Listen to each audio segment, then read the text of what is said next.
Hello, everyone, and welcome to today's session, How to Build a Strong Security Awareness Program for Your Employees by our speaker, Dave Summitt. I'm Richa, and I'll be your host for the day.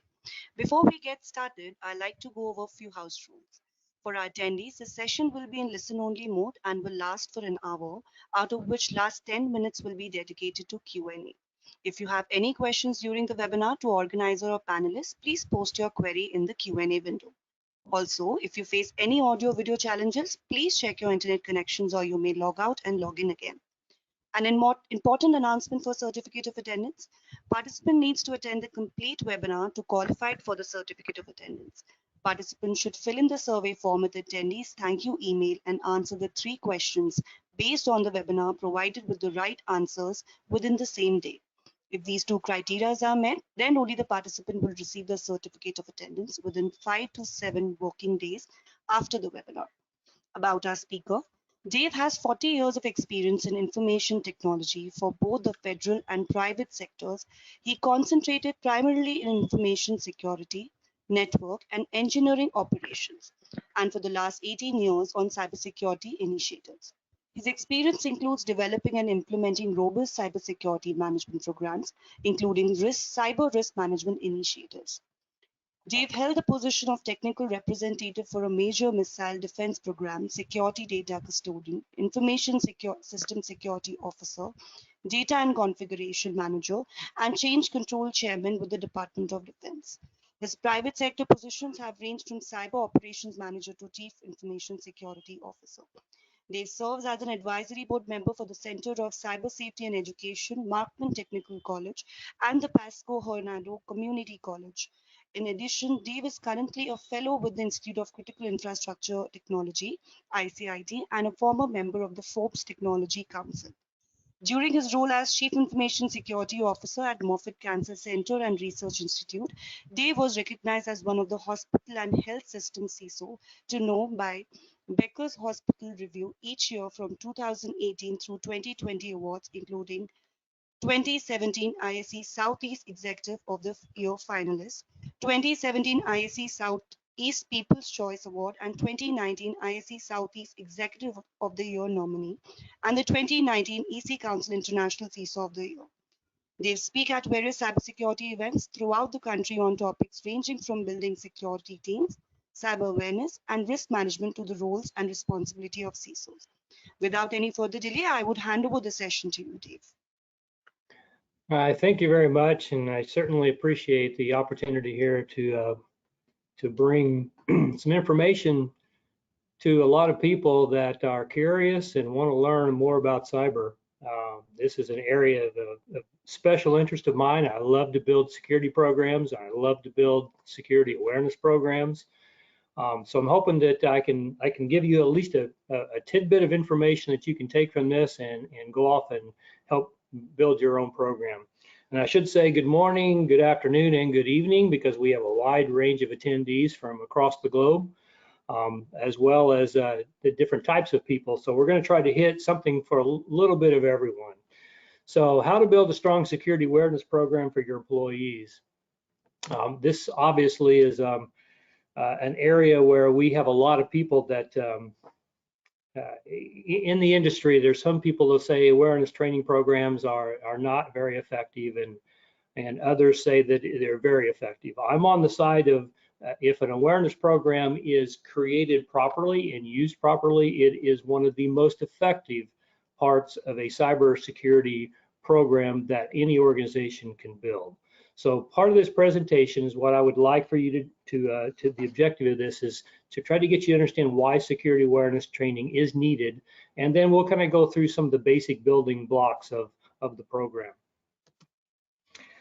So we always heard in this industry, all of you I'm sure have heard this, that people are the weakest link. And if we say that, then the question now is, then why don't we spend more time and effort on the people and getting them to understand what cybersecurity is and how it impacts them and who they work for?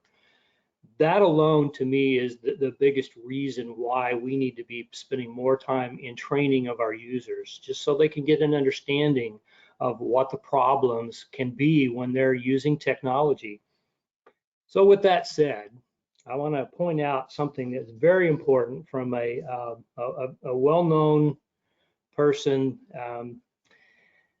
that stated something after he had been gone through and been arrested by federal authorities. This is like the early 1980s. Kevin Mitnick, I'm sure most of you know who this man is. He was he's now obviously an American computer consultant and works for a security awareness company now, one that I have high respect for. He was convicted of numerous computer crimes in the 80s and did federal time. And part of his statement, I think, is just so important that in all of his ways that he compromised companies, he basically made the statement that the ability to compromise information security. Sorry, my train of thought here for to minimize the ability of intruders to compromise information security are comprehensive user training and education.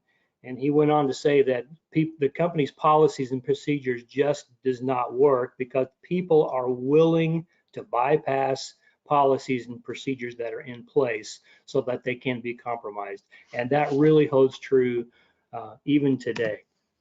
So what really is cyber awareness? What is security awareness? Well, in short, it's to help your employees and your people that work for you, your non-employees and individuals, to recognize the threats and incidents that may occur in their organization. Get them to understand that those threats are there, they're real, and these are the threats that you may be facing. And then know what to do when those threats and incidents occur. Who should they contact? How should they handle their computer if something goes wrong? That's part of security awareness. And then a very important part, which a lot of people they have a tendency to leave out, is to understand what their company policies are.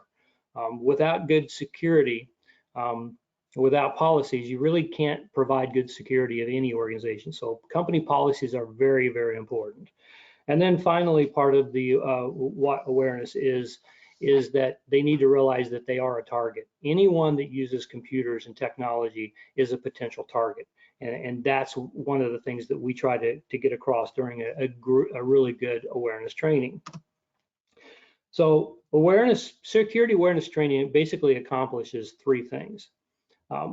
First, it's to create an environment where someone can learn about cybersecurity and how they're going to be impacted and what they need to be doing. So it instructs and creates an understanding. And then secondly, if the training has been done over your employees, then continuing security awareness training serves as a reminder to what you've already taught them and enforces what they've already learned.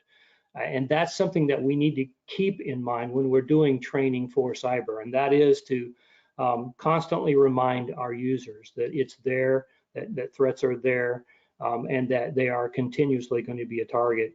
And then obviously the third one is one that kind of makes me cringe because there's so many regulations out there about what is required, and from PCI to GDPR to HIPAA in the United States to FISMA and GBLA and Sarbanes-Oxley, all of these regulations require some type of security awareness training. The problem is with those requirements is that they're not as detailed as they need to be. So companies have a tendency to just create a program, make it very minimal so it doesn't take up a lot of time and resources for the individuals, and it's just a checklist of compliance. That is one of the most dangerous things that you can possibly do. And again, we're gonna understand that here in just a minute. So all of these, they serve as a way to enhance the securities posture of the organization, and this is no longer just conjecture.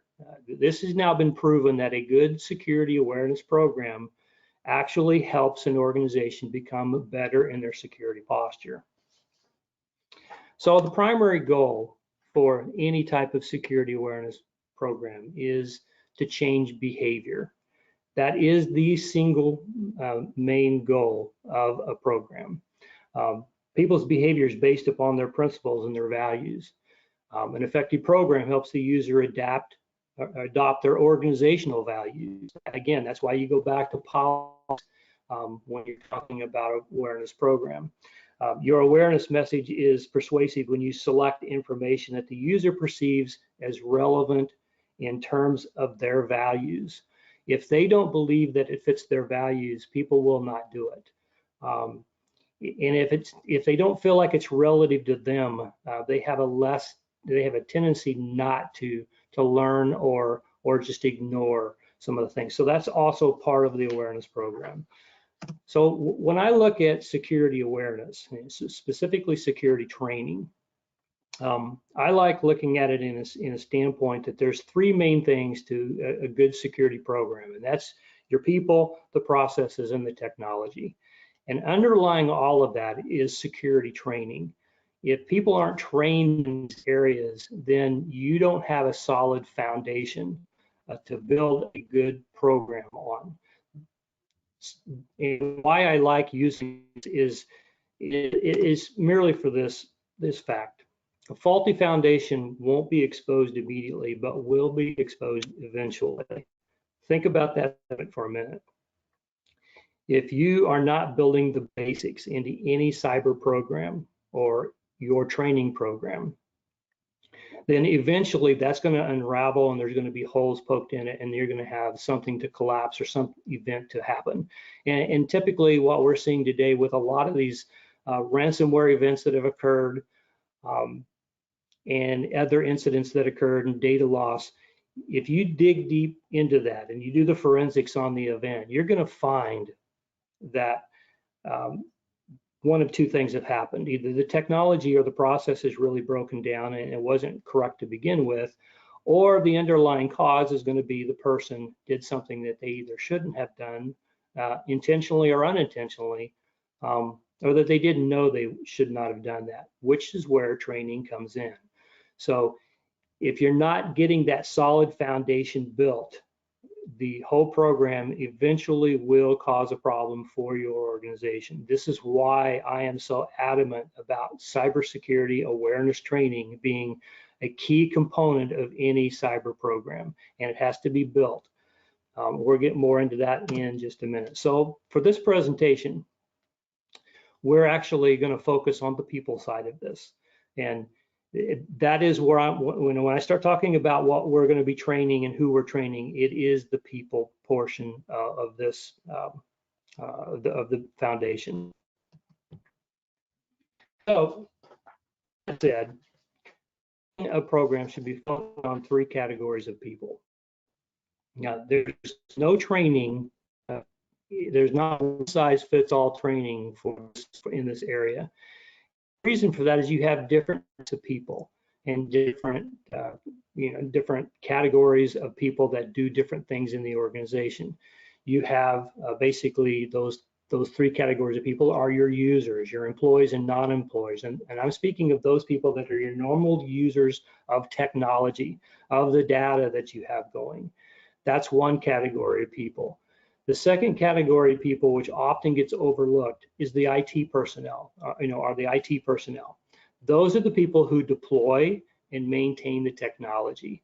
And if we're not training them properly in security, then we have other problems foundationally that can go wrong. So that is very important that there's training given to the IT personnel. And then finally, management and senior leaders. They need to realize that they're high value targets in any company. So it's very important that they are part of the training as well. Now, when you go into some of these regulatory requirements, it will specifically state that that includes training of management and leaders. Now, I also want to say something quick about regulatory requirements, because I have a tendency to cringe when I hear that programs are being created to meet regulatory requirements. Simply because everything's done at the very basic level, just enough to get by and meet the regulations. Some of the regulations are not as detailed as they need to be, and some have actual requirements that even when you get a program going, you forget some of the other types of requirements. And there are those that require that not only are you supposed to be building a training program for your people and teaching them in the area of security, but you're supposed to be able to prove that they actually took the training, which means HR should be involved, and those records should be stored with the HR department that your person took this training at this date and time. I'm going to finally end that with don't make this just a bring your people on board, give them 20 minutes of cybersecurity training, and then hopefully they've got what you want them to get out of this. And also, yeah, that meets regulatory requirements because you provided it to them, but is not doing your company justice, and eventually you're going to go back to the faulty foundation and you're going to have an issue. So inside these three, I put these three categories together, realizing that even in these categories, there's subcategories in each one of these.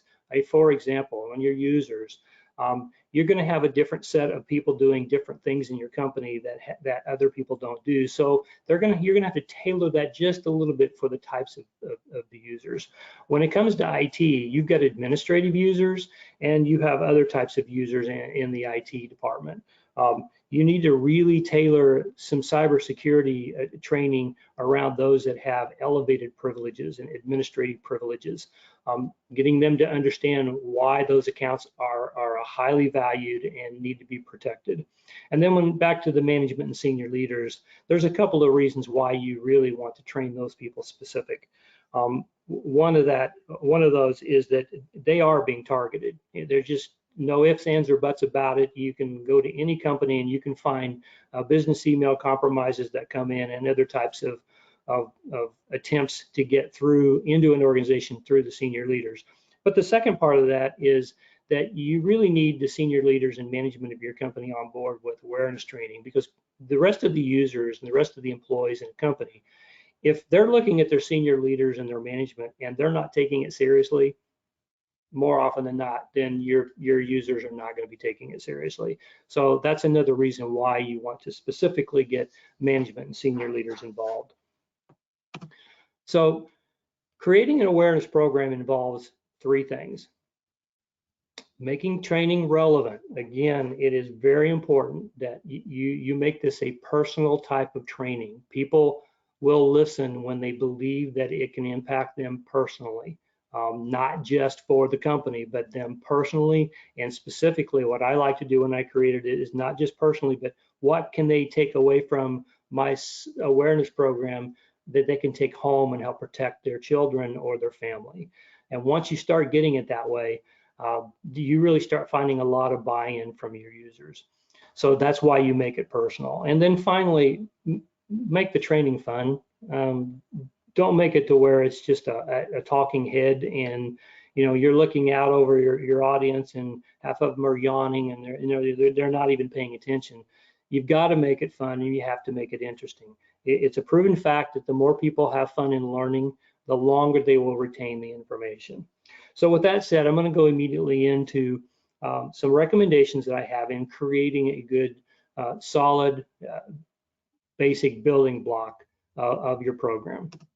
So here we go. The first thing I would say is, again, as we mentioned earlier, don't lump everyone into the same training. Create your base plan, but tailor it to fit the user, fit your audience. And that is, again, your executives and management, your employees, your IT, your help desk, your security, even your security people need routine training and routine reminders every once in a while. So that was why I wanted to put this one up here at the very beginning. Don't lump them all into the same training. Make sure you have enough of a robust program that you can tailor the content to fit the user. And then one that's near and dear to me, don't make training a once a year session. I have seen way too many companies bring your people in, give them 20 minutes, 40 minutes, maybe an hour's worth of their time during orientation, to where you start going over what is important when it comes to cybersecurity. Now, even in this webinar here, it's difficult to put everything that's necessary into what I need to give you to give a good program inside, a 30, 40-minute presentation. let alone trying to tell an entire organization or all your new employees what to do inside a 30 or 40-minute presentation. So don't make the training once a year. There's too much going on in cybersecurity right now that constantly needs to be reminded. Now that doesn't mean you need to gather everybody in one place and give them a sit-down presentation. It does mean that you need to use your resources, use newsletters, use your email, make emailing part of your training program. Contact the department leaders and see when you or your team can come in and hold just a quick meeting with the department heads and the people in those departments. And town halls are great. Next month is Cybersecurity Awareness Month. One of the greatest things that I was able to do in one organization that I believed helped tremendously was we used the entire month. We had something going on every week of the entire month of October for cybersecurity awareness, and we would go out and we would have typically we would do this over a lunch period, and we would go to the cafeteria area. We would set up a kiosk area, and our team would be there, and we would take turns, and we would have things for them to do, things that they could win, contests, all kinds of things to get them involved and make them aware of what is going on. And I would recommend that if you decide that you come up with a good plan like that, have something that you can hand them where they can take a survey. It's amazing what you're going to find out if they survey and you offer them a prize for taking the survey, how often they will actually sit down there and they'll take 2 or 3 minutes and they'll fill out answers to questions. You can learn a lot about your user base that way. We learned when we first started all of this, one of our basic questions was, did you know that your company had a cybersecurity team? And it was amazing how many people didn't even know there were people set up to create security for the organization. So at that point, that was one of the things that we went forward on, learning that we have a group of people that didn't even know we exist. Now it's time to let them know we exist. So that was part of our get to know our people and let them get to know you. Cybersecurity should not be made up of a team that is not out in the organization. They should be known in the organization. They are no longer this team that sits behind a door or some other building and doing everything in the dark. Cybersecurity should be completely transparent to your organization. So again, don't lump everyone into the same type of training and don't make trainings just once a year session. And one more thing about that one. The annual training, required training, worst thing in the world that I've seen ever happen is that there's you have a learning management system and you placed in 4, 6, 10 questions that probably have not been looked at in 4 or 5 years. It's the same ones every year, and that is just a regulatory requirement that's just being checklist off. Somebody needs to be inside that annual training and making it more relevant and making it more efficient. Second thing about recommendations, or I'm sorry, third thing about recommendations, update your content frequently. Threats are constantly changing. They change from day to day anymore. So that's one thing that you really need to be doing. You need to have someone dedicated on the cyber team and maybe even work with the training department to create content and have that thing changed constantly. And then the other thing that I have found very beneficial is you engage the people, you engage your audience. They like to be involved in this stuff. If you can get them involved, they're going to take away more and they're going to remember it for longer periods of time. So it is very important that you engage this. Don't make it something that I got to go to this now training because it's required of me. Make it to where they want to be part of it. And there's all kinds of tools out there that you can do this now with. Companies that are putting together fantastic videos on great topics, and they're engaging and they're funny and they're great to watch and people want to watch them. So that's the fourth recommendation. So we're going to go to one of the final recommendations that I've got here, and that is in the area of business. Obviously, cybersecurity programs should be built around the business of the organization. If your cyber team doesn't know the business, you've got a big faulty foundation. You need to understand the business. So in your cybersecurity awareness training, you need to emphasize what your business is to your users and get them to understand that that security around everything that you're trying to do protects that business and how they do that business, their workflows. The cybersecurity team is not there to cause problems. We're not there to stop users from doing certain things. We're there as an enabler of the business to help them do it, but do it in a safe and secure way. So, excuse me. The thing I want to say about emphasizing business needs during training is that users don't do the right things if they don't believe that they're not important. So especially if management doesn't believe it's important, then the users are going to follow along. So management really has to be part of all this as well. You need to emphasize the business need for the policy. If you remember earlier on, policy should be part of the awareness program. You need to be introducing your company security policies inside your training program. You do have a group of people, at least in my experience, I've been in several companies where you will have a group of people that will come to you and say, you say we shouldn't be doing this or doing it this way or whatever. They want to know, where does that say that in policy? There is a group of people that will always pull the policies, okay, to show me a policy. Part of training programs should include the need for the policy. And when you're doing that policy, and you're going over all of that, make sure that your policy and your training for the policy gives them the why of the policy. More often than not, if you tell someone not to do something, but you don't tell them why you're not wanting them to do that, that's another reason why they will not follow.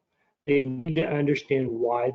Once they understand why, then they will actually meet and attempt to meet the policy. So another thing that I recommend is that management should be reviewing your program. They should be improving the program and put into your awareness plan. Again, this is getting the company into this program, and it is, I have to use the word mandatory, it is mandatory requirements, but it's really getting the base to understand that this is something that the company needs, is providing them, and it can be very beneficial. I really think that at the beginning of the programs, you really should begin your presentation or your program with a quote from management at the beginning of the presentation to get them to understand that management has bought this in, they are requiring it, they take this seriously, and and you should too. So management is very, very important in part of all of this. So with all that said, I'm really early and I kind of blew right through this. I would like to go ahead and see if there's any questions, and maybe we can open up a discussion with some other areas. Maybe if you're interested in some stories that have really worked well for me and what has not worked well, I'm certainly open to that. So with that said, I'd kind of like to get into the Q&A.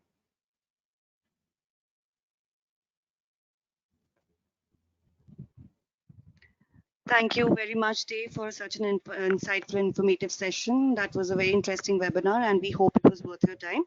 Before we begin with the Q&A, let us know if you're interested to learn more about our program. Please take part in the poll, but that's going to be conducted now.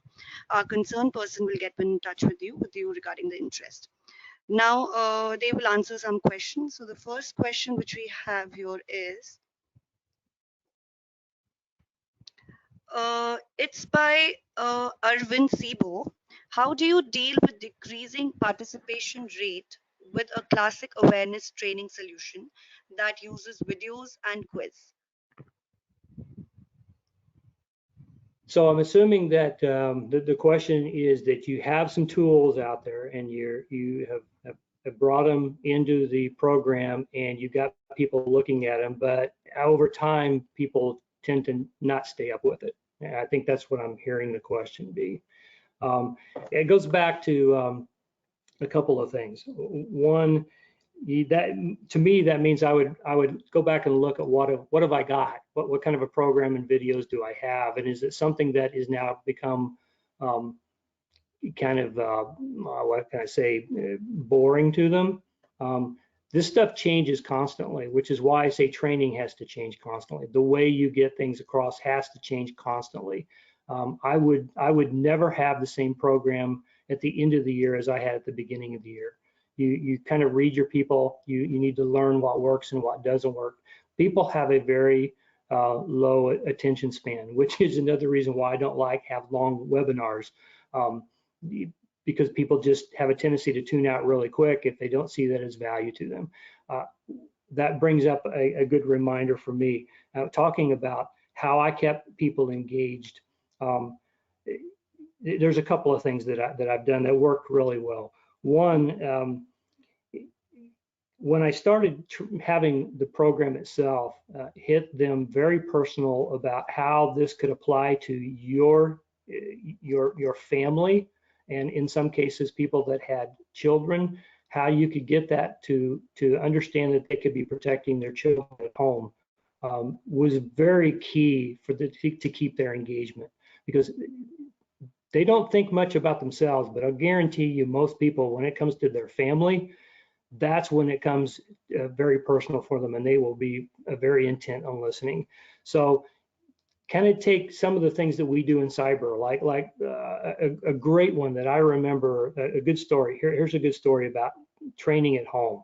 And this was personal. This happened to me very early on, a few years ago, when I had when those one email started coming out that was basically the email that was extortion emails is what we call them. It was that email where you would get and say, hey, we saw you on this website you shouldn't have been going to, and we caught you on camera and we've got it recorded. And if you don't, if you don't pay us so much money, then we're going to release the videos to the whole contact list that we've taken from you, and it's going to be very embarrassing for you. It was an attempt to get an embarrassment thing going. And what happened, I remember when I got a phone call from an employee of the company, and they called very concerned, and they wanted to know if this was a confidential call, and obviously I said yes, it was. Then they proceeded to tell me that they received this email.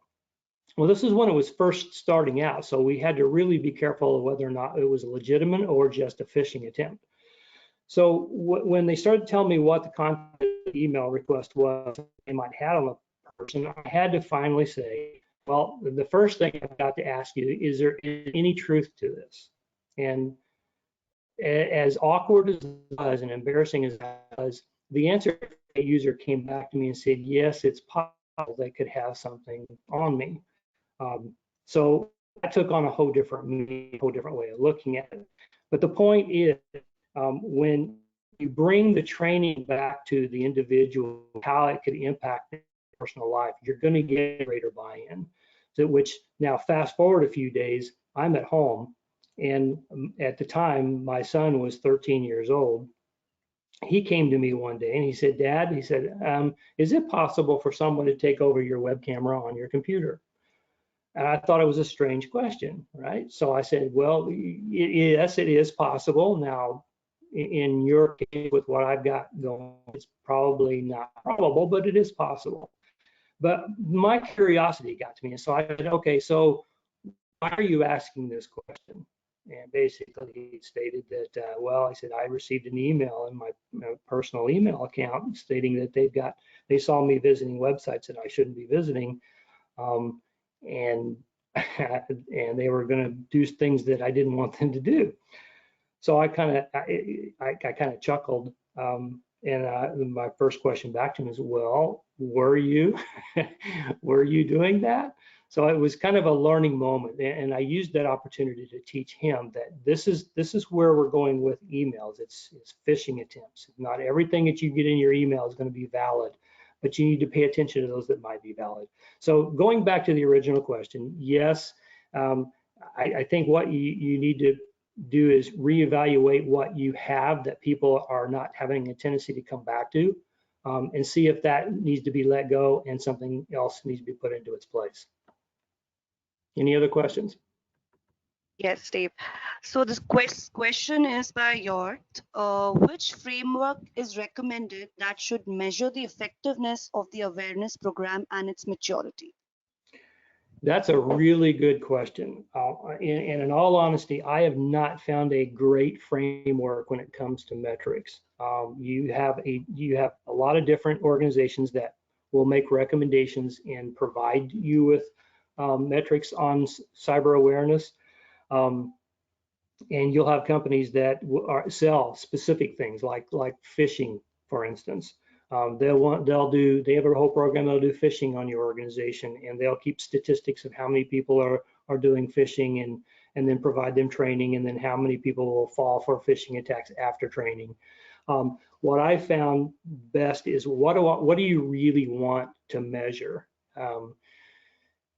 There are a lot of good resources that will tell you awareness training is very effective, but only if you're doing your training correctly. And I'm hoping a lot of these building blocks will get you to a correct training program. The only one that for myself, the most frameworks that I use is always based around NIST. And when I use NIST stuff, I tend to bring their information in, and I do believe they have a metrics standard there for some of the cybersecurity. So you might want to look that up. The other thing I can tell you real quick without getting into a lot of details, and before I forget, I do want to share an email address for me. If you do have presentations afterward, please get with me and we can go deeper into some of this stuff, and I can send you other things. But I want to make sure I do share that email with you before we get off here.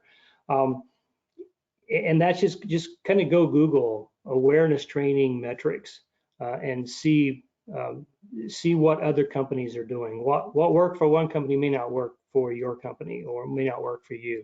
But you need to decide, you need to sit down and decide what is it that you're really trying to measure and how effective that is.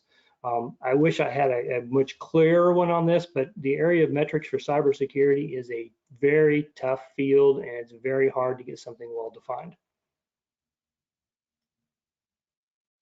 Thank you, Dave. This question is from Nicholas. Thank you, Dave. Any unique insights you can share for an organization working in the education and the talent development industry?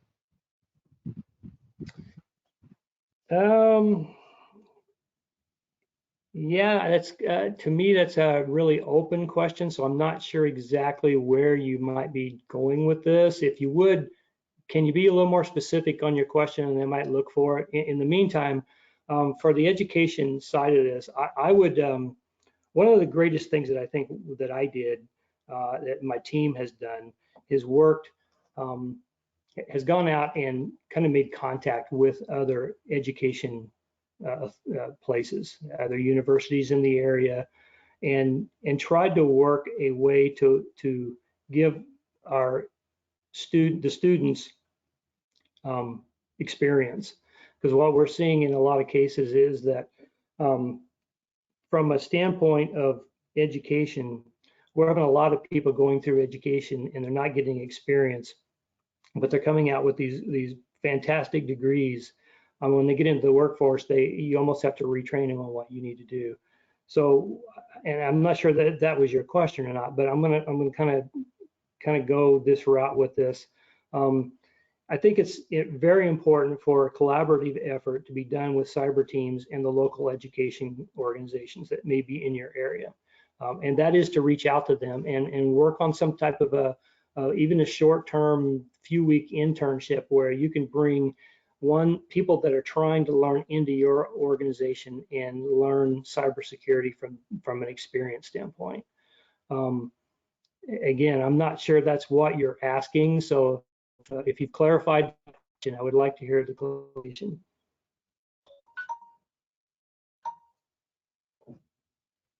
Thank you, Dave. So we'll take the last question. It's by Semba. Which training framework is best suited for awareness training in government institutions? I'm assuming by government, are you meaning United States government or another government? Because in the United States government, the framework is going to be, it's going to be NIST. And that, again, that's the one I highly recommend, is that framework.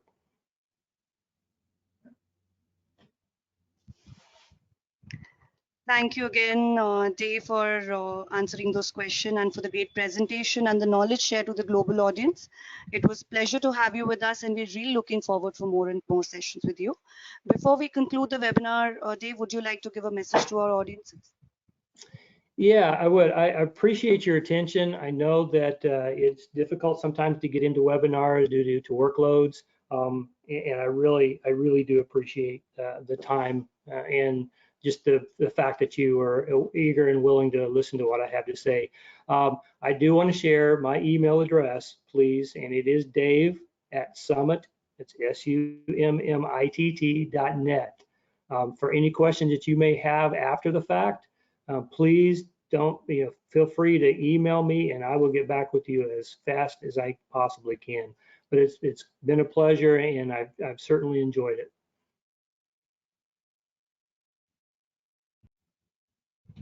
Thank you, Dave. And thank you to all the attendees who have joined the webinar and took time to be part of Cyber Talk series and took time to take the part in poll. And with this, we would like to end the session and you may all disconnect the line. Thank you, Dave. Thank you so much for the lovely presentation.